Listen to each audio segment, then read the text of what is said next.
Nah, kemudian setelah itu baru si penelitinya dari data-data pertanyaan tadilah melakukan kategorisasi. Kalau ilustrasi Pak Adnan tadi, ya seperti jeruk, ya informasi tentang jeruk semuanya macam-macam jeruk. Tahu. Baru jeruk mana yang mau saya teliti. Kan Pengalaman baru kita ya. ini jeruk apa namanya jadi pokok-pokok. Ya. Itu kalau sudah pasti kita meneliti jeruk. Iya, itulah kita sudah ini dan tiap peneliti harus ada pasti itu. Jadi subjek areanya apa? Jadi kita tidak meraba-raba tahu apa pokok penelitiannya. Jadi sejak merencanakan penelitian ini sudah ada subjek areanya ini. Ya, mungkin juga ini peneliti mempunyai informasi itu ya seperti tadi contoh Loser. Ya, kita jangan sama sekali tidak tahu tentang Loser. Gitu. Jadi karena itu kita sudah. Ada saya dipertanyakan ini kan, oleh karena skema begini. Kalau dalam apapun skemaan itu ada mana di atas bawah ada yang bersifat vertikal ada horizontal.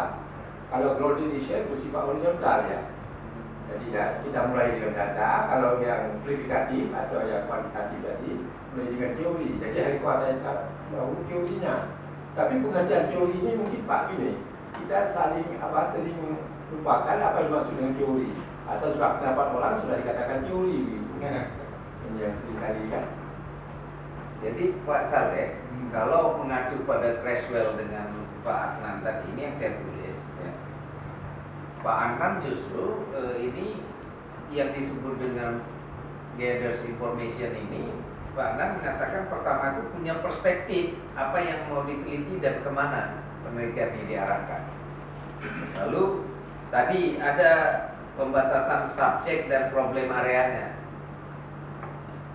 Setelah itu baru masuk pada pengetahuan tentang objek itu atau partial knowledge-nya. Kemudian baru disusun rencana penelitiannya. Nah, langkah-langkah. Baru kemudian fokusnya tetap pada kategorisasi yang dilakukan.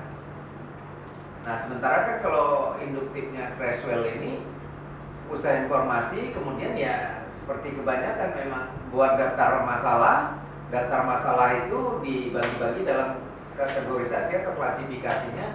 Baru kemudian dia menemukan pola dengan kerangka teori. Jadi penggabungan juga ini dengan selalu berpijak kepada konsep yang sudah ada secara ketat, kan gitu. Kan kalau dia pakai itu pada researcher looks for patterns atau teoris. Kalau saya memahaminya, sebelum itu sebenarnya juga kalau baca pada Glasser dan Strauss, ya.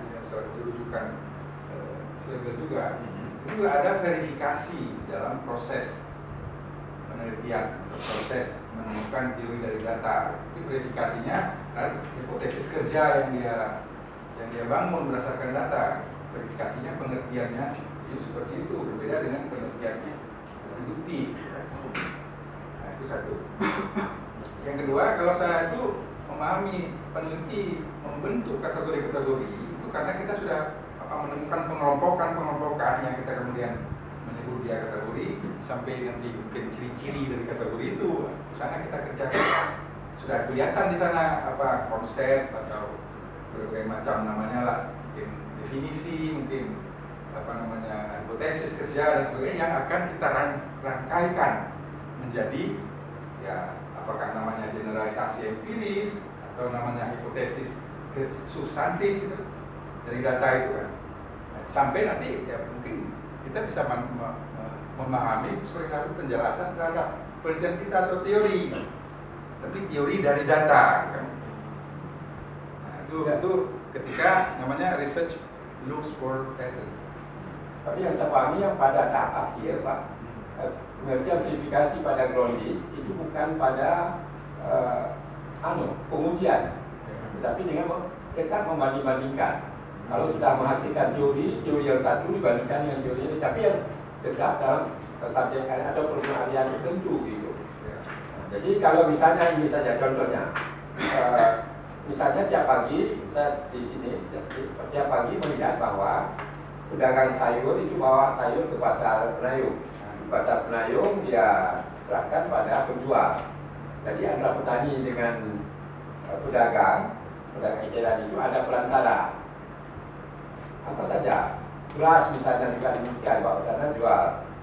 Tapi apakah ada yang lain yang tidak melalui perantara? Nah, jadi dengan demikian kita secara substantif punya satu teori bahwa antara petani dan pedagang itu ada pedagang perantara, ada muge. Nah, ini sudah satu teori ya. Tapi barangkali dalam bidang-bidang lain juga ada yang demikian. Maka itu yang dengan membanding-bandingkan satu teori dengan teori lain ini, maka itulah menghasilkan teori yang lebih besar lagi. Bahwa semua kegiatan pertanian di Aceh diantarai oleh muge. Di sana ada satu generalisasi yang bisa dibuat bahwa dimanapun perilaku muge itu sama saja. Nah ini satu, karena di Aceh umumnya banyak begitu, maka ya salah satu generalisasi yang bisa kita buat di sana ada itu tadi, bahwa perilaku muge sama, kemudian perilaku muge yang sama itu tadi membentuk perilaku petani juga, bergantung kepada ini, dan juga perdagangan di kota juga demikian. Jadi dengan demikian sebenarnya ada keterkaitan. Jadi barangkali Grau itu melihatnya pada adanya keterkaitan antara ini dengan ini. Nah, tapi kota itu dua ini dicari oleh Creswell itu bahwa sesuatu itu ada yang dia cari. Nah, kalau saya memahami apa yang dikemukakan Pak Adnan tadi, itu dalam Glaser pakai istilah analisis komparatif. Ya, jadi yang di-compare itu pertama-tama itu memang ini mengadu antara satu konsep atau satu kategori yang ditemukan dengan apa yang bertentangan dengan itu. Bukan hanya pada konsep, Pak. Sampai nanti teori lain ya. Teori, itu dia di situ. Jadi, selalu membandingkan teori dengan teori. Ya. Jadi kekuatan daripada Crowdy research pada comparison ini. Sedangkan kekuatan dari verifikatif ini adalah pada uji statistik. Nah, kalau saya tuh yang terakhir itu baru dia compare dengan teori yang lain atau temuan-temuan yang lain untuk proses abstraksi itu, sehingga sekalipun ini ditemukan selain bukti di satu tempat yang khusus, tapi ternyata bisa dipakai di dunia lain gitu kan. Itu pada tingkat yang terakhir. Itu yang mungkin berbeda dalam tahapan-tahapan penelitian yang kuantitatif yang mulai dari uji teori dari awal itu mungkin bagian awal. Jadi Pak Saleh, inilah sebetulnya yang saya maksudkan tadi dengan saran tadi pagi, ada semacam pertemuan di antara bapak-bapak yang sudah berpengalaman atau berpendidikan tinggi itu untuk saling mendiskusikan, Pak. Jadi bukan berdata lagi. Kali-kali dengan bertemu ini saling bertukar pikiran ini akan lebih banyak dapat ilmu bapak. Kalau kami ini orang di luar pakar. Ya, Pak Saleh tadi mencoba mencari benang merah ini antara Creswell ini dengan apa yang mau dikembangkan oleh Stu. Nah, ini saya membuat di sini salah satu ilustrasi yang saya siapkan di penelitian saya, bagaimana analisis komparasi itu. Karena saya meneliti satu kasus pembebasan tanah, di sana muncul ada tindakan protes, ada tindakan yang setuju. Nah, ini saya cari ciri-ciri mengapa orang protes, apa orang setuju. Nah, ini kan saya hampir persis mengikuti itu pengadilan yang panas dan pengadilan dingin. Nah, jadi ada cara-cara yang digunakan oleh masyarakat itu yang bersifat halus itu kan. Maka tanggapan, nah, kalau cara yang halus maka mengarah pada konsensus, orang setuju gitu. Dan bersedia untuk membangun tatanan atau hubungan harmoni. Tapi kalau cara-cara yang kasar itu akan mengundang protes. Ya, parah. Jadi ini jadinya seperti ini. Jadi tindakan setuju itu ciri-cirinya tidak ada keberatan. Umumnya berkaitan dengan kegiatan-kegiatan dari syahadat atau apa ya tentang agama itu. Tindakan protes ada keberatan, umumnya berkaitan dengan masalah benda dan hal yang lain yang berkaitan dengan kegiatan ekonomi. Cara yang halus, orang tidak tersinggung dan bersedia untuk bekerja sama cara yang kasar, orang tersinggung dan tidak bersedia untuk bekerja sama. Nah, ini apa pola substansi yang terbangun dari pengalaman ini. Tindakan setuju diperoleh dari orang-orang yang menerima perlakuan dengan cara yang halus. Itu rangkaiannya. Tindakan protes dilakukan oleh orang-orang yang menerima perlakuan dengan cara yang kasar. Nah, jadi menjadi generalisasinya atau hipotesis dari bawahnya itu ya seperti ini. Makin dengan cara-cara rasional orang-orang mendapatkan penjelasan, semakin tindakan mereka mengarah pada konsensus dan semakin cenderung pula menekan tindakan konflik. Nah, itu kurang lebih bagaimana pola atau teori substantif yang lahir dari pengalaman itu. Kalau dikaitkan dengan catatannya Stu ini di pengantar ini, kalau nggak salah berangkatnya pada kerangka filsafat realisme. Realisme yang dimaknakan oleh Stu di sini adalah bagaimana interaksi itu memaknai fenomena itu sendiri. Jadi bisa jadi apa yang Pak Adnan tadi sangat mendalam memahami yang namanya grounded itu. Jadi memang ini saya punya perspektif dalam ilmu sosial ya. Perspektifnya asumsi-asumsi filosofis. Kalau paradigma kan di bawah gitu ya. Nah, ini kalau grounded atau kualitatif kan ada di konvensionalisme atau konstruktivisme. Ya, karena bahwa realitas itu adalah konstruksi masyarakat. Nah, jadi pertanyaan yang yang diajukan pertama itu adalah apa yang kita teliti. Betul juga questionnya. Apa yang sesungguhnya kita teliti? Dari awal kita berbicara tentang buku informasi atau informasi itu yang sudah tertentu kita mau meneliti apa gitu. Nah, jadi umumnya itu berkaitan dengan gagasan-gagasan, nilai-nilai. Nah, itu yang dikejar oleh penelitian yang di sini mungkin kualitatif yang konvensional. Ya, tak profesional, kemudian tetap itu nilai yang sulit diangkakan, sulit diukur secara rigid. Nah, jadi di sini ada 3 perspektif: positivisme, konstruktivisme atau konvensionalisme, dan realisme kalau bicara. Jadi saya melihat di Creswell ini misalnya menyarankan ada mixed method, metode yang menggabungkan. Sebetulnya menurut saya realisme ini perspektif yang digunakan oleh Karl Marx dalam meneliti tentang bagaimana buruh itu secara common sense dia sebetulnya tidak merasa tereksploitasi.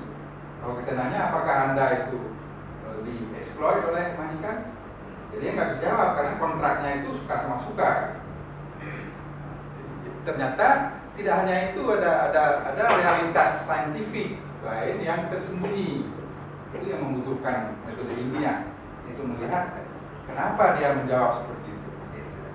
Nah, jadi ada dua metode di sini, dua metode. Jadi apakah grounded ini ekstrim, dia satu metode saja induktif. Kalau yang positivisme itu ya sangat deduktif.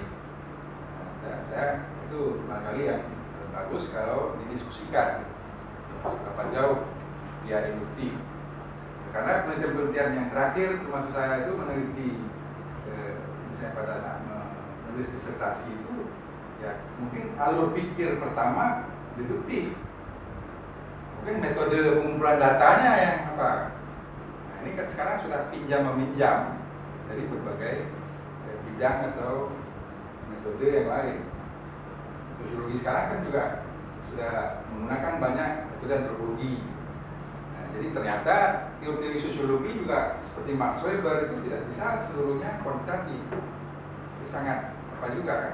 Misalnya ada buku apa ini yang ditulis oleh Marcelo ini kan, Verstehen misalnya, Subjective Understanding from Within.